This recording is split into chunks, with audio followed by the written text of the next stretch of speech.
I don't know, but certainly among registered voters in our poll that we did in the late summer, we found that among those who are registered to vote, 2/3 are dissatisfied with the direction of the country. So there's a sense of dissatisfaction already with the way things are going. When we asked Latinos about the impact of the policies of the Obama administration on the Hispanic community, we found that they're divided. Half say that there's been no impact, about a quarter say it's been positive, and the remainder say that there's been at least they've been harmful for the Hispanic community. So we see some dissatisfaction, or at least some sense of there hasn't been much movement. I would also say, though, in terms of turnout, the Hispanic electorate is growing. Every year, there are more Latinos who are eligible to vote, and that's partly because of the growing youth demographic. Latinos are a younger voting group, and that actually presents some challenges for Latinos, because when you take a look at young people, they're oftentimes they're first-time voters, first-time registered voters, so they need to figure out the process of both registering and voting. But nonetheless, I do think that we will see more Latinos vote this year than in 2006. How many more, I don't know. But I think also, given everything that's happened, we'll probably also see many more who are registered to vote than in 2006. So in terms of looking at turnout, definitely more folks. In terms of the share that vote, I'm not sure how much of a change we'll see. Gloria, do we know whether having a hot race locally affects individual voter decisions to head out and vote?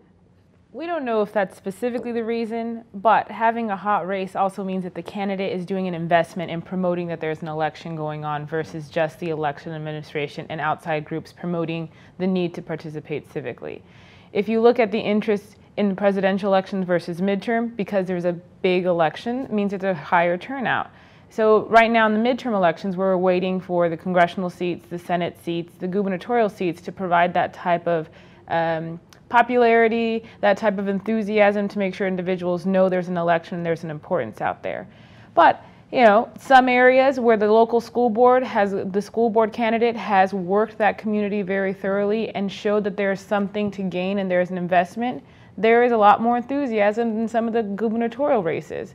For us as outside groups in LA, what we've been working on is to make sure that individuals understand the importance of not just turning out for one vote and one election, but to understand the development and the increasing political power of the Latino community requires us to participate in all elections, be they a proposition election halfway through the year, the midterm elections, the presidential elections, or the local elections that occur, or special elections. You guys have a lot riding on this, don't you? I mean, this is the last election before redistricting. Very much so. And who controls state legislatures, who controls the governor's office, will have a lot to say about how lines are drawn and whether districts are created where your members can continue to win and new leaders can emerge. Well, it's not just for us an increase of members or looking at what we're having as members.